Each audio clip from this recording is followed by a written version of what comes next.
वो बाबा साहब ने हमारे को 14 अक्टूबर 1956 को कहा था कि भाई इसमें अंगीकार करो, इसको ग्रहण करो। तो जब तक हम इसको अंगीकार नहीं करेंगे बाबा साहब का सपना नहीं पूरा हो सकता। और जय भीम मिशन का भी यही उद्देश्य है कि भाई पूरा भारत बौद्धमय हो, हर कोर्ट के अंदर बाबा साहब की मूर्तियाँ होनी चाहिए, क्योंकि इसके कानून के संविधान के रचयिता वे हैं। गौतम बुद्ध का स्थान है और गौतम बुद्ध के जो अनुयायी हैं उनके सुपर्द उस धरती को, उस स्थान को कर देना चाहिए, तब ये मानेंगे हाँ भाई कुछ न्याय हमारे वो किया है।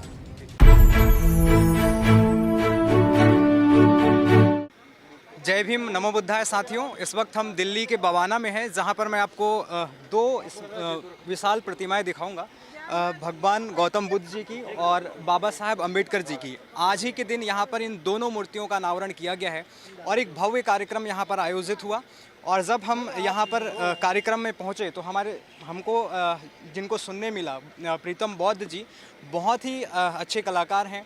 हम उनसे ही जानना चाहेंगे कि आप अपना परिचय के साथ बताइए हमारे दर्शकों को कि किस प्रकार से आज बाबा साहेब अम्बेडकर के विचारों को आगे ले जाकर के उनके मिशन को आगे बढ़ा सकते हैं, क्योंकि वर्तमान समय में जिस प्रकार से बाबा साहब के विचारों पर रुकावट डाली जा रही है, उस रुकावट और उस धूमिल छवि को कैसे हटाने में हम अपनी मदद कर सकते हैं। देखिए, सबसे पहले तो आपके दलित दस्तक यूट्यूब चैनल का मैं बहुत बहुत साधुवाद करता हूं और सभी दर्शकों को सादर जय भीम, नमो बुद्धाय।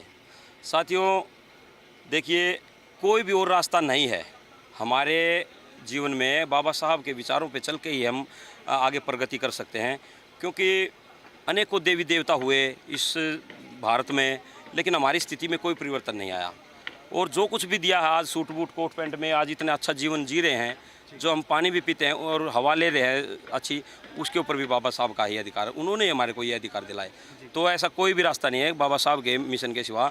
मैं सभी समाज से अपील करता हूँ कि बाबा साहब के मिशन में आए और उनको पढ़ें, उनको जानें, तभी हमारे समाज का उद्धार हो सकता है। जी, आप कला में जो काम करते हैं उसके बारे में थोड़ा सा आप दर्शकों को। देखिए, बस कविता लिखते हैं भाई। बाबा साहब ने कहा था कि भाई एक जो कलम होती है ना, वो 100 बंदूक के ऊपर भारी होती है। तो कलम के जरिए हम कविता लिख के अपने समाज को जागृत करते हैं अपनी कविताओं के माध्यम से। हाँ, एक कविता मैंने लिखी है कि काट गुलामी की जंजीरें, कर दिया रैन बसेरा रह, वो भी महान है मेरा रह, वो भी महान है मेरा रह। कि जुल्म ज्यादती होते थे ना राम बचावन आया, कृष्ण जी गीता में कहते ना धर्म निभावन आया, संविधान की रचना कर कहते ना कर दिया नया सवेरा रहे, वो भी महान है मेरा रहे, वो भी महान है मेरा रहे। कि पानी भी हमें दुर्लभ था, पानी भी हमें दुर्लभ था, जिस देश में गंगा बहती, शिक्षा पे थी पाबंदी, जहाँ सरस्वती रहती, मानवता के हक दिलवाया के राख्या सम्मानियो तेरा रहे, वो भी महान है मेरा रहे, वो भी महान है मेरा रहे। नाम अमर रहता है जग में जो गैरों के आंसू पीते, खुद हो जा कुर्बान देश पे औरों की खातिर जीते, और जब तक सूरज चांद रहेगा है नाम अमर यो तेरा रहे, वो भी महान है मेरा रहे, वो भी महान है मेरा रहे। कि ऊंच नीच को ख़त्म किया इस देश में समता आई, प्रीतम बोध लहराड़े आड़े की सुन सुन का कविताई, भीम पुत्र अध छागे जग में हर दिल आशीष दे रहे, वो भी महान है मेरा रहे, वो भी महान है मेरा रहे। काट गुलामी की जंजीरें, कर दिया रैन बसेरा रहे। तो अपनी कविताओं के माध्यम से हम लोगों को जगाने का काम करते हैं और समाज के लिए हमें हमेशा तत्पर रहते हैं। हमारा गांव में अखाड़ा भी है, बच्चों को कुश्ती की भी शिक्षा देते हैं और शारीरिक भी और मानसिक भी, दोनों चीज़ों में हम काम करते हैं। बहुत बहुत धन्यवाद प्रीतम बौद्ध जी आपका। आपको हम जब से सुन रहे थे बहुत देर से, बहुत अच्छा लगा और आपने कुछ कविताएं हमारे दर्शकों को भी सुनाई, उसके लिए आपका बहुत बहुत धन्यवाद। और कुछ संदेश आप देना चाहें तो? बस मैं यही संदेश देना चाहता हूँ, बाबा साहब ने कहा था कि भाई मुझे पूजने की ज़रूरत नहीं है, मुझे पढ़ने की ज़रूरत है। हमने आज ये इतिहास को, इनके राजेंद्र पाल गौतम जी और उनकी पूरी जय भीम मिशन ने ये इतिहास को दोहराने का काम किया, क्योंकि हमारे देश का मूल धर्म वो बौद्ध धर्म है। वो बाबा साहब ने हमारे को 14 अक्टूबर 1956 को कहा था कि भाई इसमें अंगीकार करो, इसको ग्रहण करो। तो जब तक हम इसको अंगीकार नहीं करेंगे बाबा साहब का सपना नहीं पूरा हो सकता। और जय भीम मिशन का भी यही उद्देश्य है कि भाई पूरा भारत बौद्धमय हो। मैं आखिर में बस यही कहता हूँ कि भाई गौतम बुद्ध और बाबा साहब के विचारों पर चले, दूसरा हमारा कोई जरिया नहीं है मुक्ति का। जय भीम। जय भीम सर, जय भीम जी। आप कहाँ से हैं सर? प्रीतम बौद्ध मेरा नाम है, गांव लहराड़ा है, जिला सोनीपत जी। तो जी, बहुत बहुत धन्यवाद आप सभी का। आप गणमान्य, आप सब लोग कहाँ से आए हैं? मैं नरेला बाकने गांव से। नीला बाकने गाँव से आए हैं। इस कार्यक्रम में आप सम्मिलित होने के लिए आप सर? जी सर।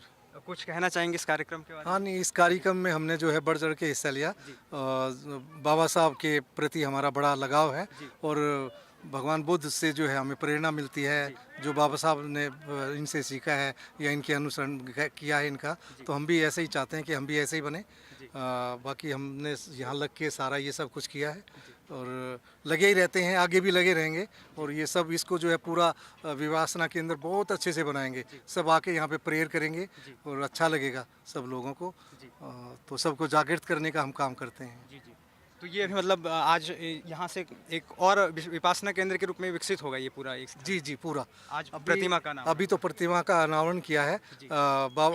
बाला साहब चीफ जस्टिस ऑफ इंडिया भूतपूर्व वो आए थे और इधर से मध्य प्रदेश के चीफ जस्टिस आए थे, तो उन्होंने जो है इनका अनावरण किया है।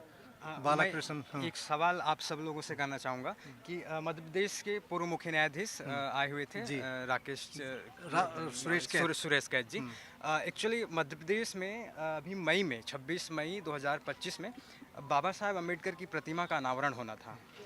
तो वहाँ पर कुछ वकीलों ने, कुछ गुट के वकीलों ने उसका विरोध किया, ये कहते हुए कि ये कोई गली मोहल्ला नहीं है, चौर चौराहा नहीं है जहाँ पर आप किसी की भी मूर्ति लगा दें या मतलब आप ऐसा यहाँ पर नहीं कर सकते करके बाबा साहब अम्बेडकर की प्रतिमा बनी हुई है, उसको एक म्यूज़ियम में ले जा कर के रखना पड़ गया विरोध के चलते। तो इन सब चीज़ों पर आप क्या कहना चाहेंगे?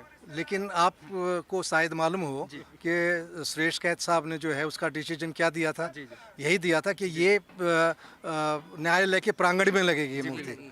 ये ऐसा उन्होंने मौखिक जब कुछ वकीलों ने पूछा कि बाबा साहब की प्रतिमा यहाँ लगनी चाहिए, तो उन्होंने मौखिक रूप से स्वीकार किया था कि हाँ लगनी चाहिए। तो उस पर मतलब अभी तक वो मूर्ति नहीं लग नहीं, उसके लिए प्रयास हैं पूरा और आने वाले टाइम में इसका जो है बिल्कुल लगेगी, वो लगेगी, बिल्कुल लगाएंगे। तो न्यायपालिका के सामने बाबा साहब अम्बेडकर की मूर्ति लगाने में क्या परेशानी हो सकती है? बिल्कुल कोई परेशानी। संवैधानिक संस्थाओं को मतलब संविधान के दायरे में लाया और सारी संस्थाएं संविधान के अनुसार चलनी चाहिए इसके लिए।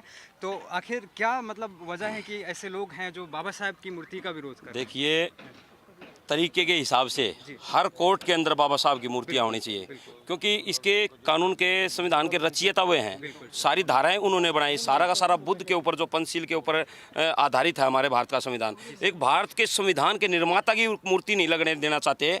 आप ये देखो कि कितनी नीच सोच है उन लोगों की, है। पूरे विश्व आज विश्व रत्न है बाबा साहब, कोई भारत के एक इकलौते नहीं है, पूरे विश्व में विश्व रत्न है। और दूसरे देशों से भी आदमी आते हैं तो वो ये कहते हैं कि भारत से लेने के लायक दो ही चीज़ें हैं, एक तो बुद्ध का धम्म और एक भारत का संविधान। और ये रुके मारते हैं, कई बार नारा लगाते हैं भारत माता की जय, भारत माता की जय। अरे भारत अगर माता है, कभी आपने चीन माता सुनी है? नहीं, बिल्कुल। कभी इंग्लैंड माता सुनी है? अमेरिका माता सुनी है? फिर भारत कैसे माता? चलो इनकी बात बड़ी है, भारत माता है, फिर माता है तो बाप कहाँ भाई? बाप भी तो कोई होगा, अगर माता है तो बाप भी होगा। अगर कोई बाप है तो भारत का संविधान इस देश का बाप है, और उस संविधान निर्माता की मूर्ति वहाँ पे नहीं लगने देना चाह रहे। वे आदमी नीच है, उनकी सोच नीच है और उसको कोई हटा नहीं सकता। जिस दिन भीम के सारे अनुयायी इकट्ठे होंगे, आवाज़ उठाएंगे ना, उसको कोई, हम अभी संविधान के दायरे में, हम कानून को मानने वाले आदमी हैं और एक संवैधानिक दायरे में हम तरीके के अनुसार चल रहे हैं। जिस दिन ये देश का आवाम भीम के अनुयायी चाहेंगे उस दिन उसको लगा देंगे और वहाँ पे लग के रहेगी बाबा साहब की मूर्ति, और हर कोर्ट में लगने का अधिकार है बाबा साहब। हम कोई गैर कानूनी काम नहीं कर रहे, बाबा साहब जनक हैं इसके संविधान के, तो उनकी मूर्ति हर हालत में लगनी चाहिए। बिल्कुल।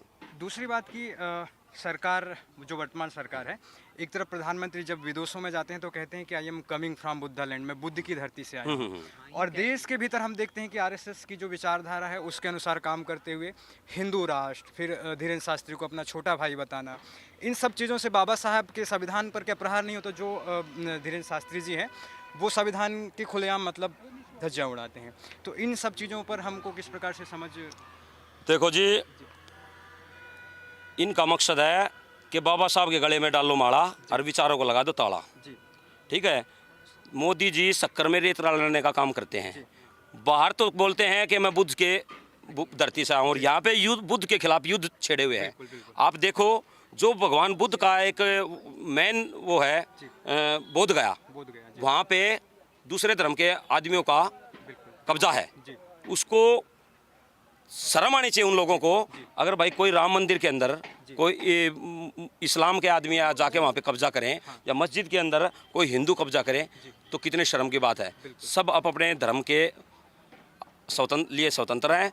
वो गौतम बुद्ध का स्थान है, और गौतम बुद्ध के जो अनुयायी हैं उनके सुपर्द उस धरती को, उस स्थान को कर देना चाहिए। तब ये मानेंगे हाँ भाई कुछ न्याय हमारे वो किया है। तो भाई साहब जय भीम, जय भारत। इसके साथ ही आपसे मिलके बहुत अच्छा लगा। अभी थोड़ा बारिश का मौसम है, फिर कभी मिलेंगे, फिर बात करेंगे। आप भगवान बुद्ध और बाबा साहब अम्बेडकर की विशाल प्रतिमा के अनावरण का सारा रिपोर्टिंग हमने आपको दिखाया। दिल्ली के बवाना से हम आपको ये रिपोर्टिंग दिखा रहे हैं। मैं पुष्पेंद्र पटले हूँ और कैमरे के पीछे मेरे साथी आयुष जी हैं। बहुत बहुत धन्यवाद।